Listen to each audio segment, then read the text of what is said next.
Another question I'm asked often is, how do you pay for legal services when you want to start a nonprofit, you want to start your foundation, you want to make a difference? How are people affording to do this? My name is Audrey Chisholm. I'm with Chisholm Law Firm. We help companies and individuals start and grow nonprofits that impact the world.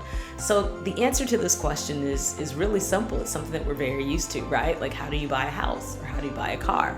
No one expects you to, show up at the closing table with $300,000 in cash to buy your house. I mean, again, some people do that, but for the majority of people that buy a house, they finance it, right? They get a loan, they make affordable monthly payments, and they get it done. That allows them to be able to have the house that they want, to, live the life that they want while paying it in an affordable way. We do the same thing with cars, right? No one necessarily expects you to go to a dealership and plop down $30,000 in cash or $20,000 or $50,000 or whatever the vehicle is that you like. No, instead, you can finance it, right? And so some of you may be thinking, well, I don't know, I don't do debt. I'm trying to get out of debt, etc.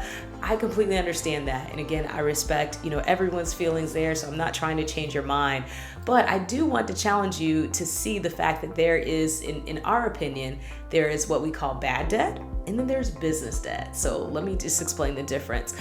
So bad debt, in my opinion, is when you're using debt to buy things that don't make you any money, right? So if you're using your credit card to buy, Christmas gifts or, fancy sneakers or, designer handbags or what have you, video game consoles, etc., that might be bad debt because yes, you spent money that you didn't have for something that's not going to make you any other money.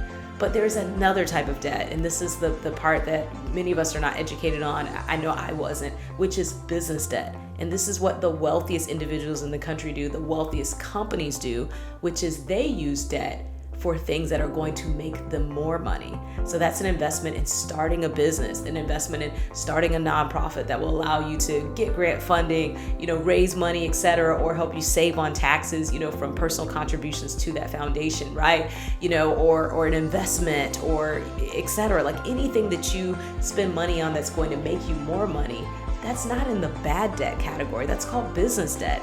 And an example of it is, Apple. We all know Apple is one of the largest companies in the country, one of the most successful companies in the country. They have lots of money, like millions and millions of dollars in cash on their balance sheet for the business. But yet they have business debt. These are some of the smartest people in the nation. So why would they have all that cash and get debt? Why wouldn't they just pay for things with their cash? Because using debt for things that will make you more money gives you leverage. You're able to spend a very little amount of your own money and you're able to do something that's going to make you more money over time. And then as soon as it does, right, you're able to pay that off.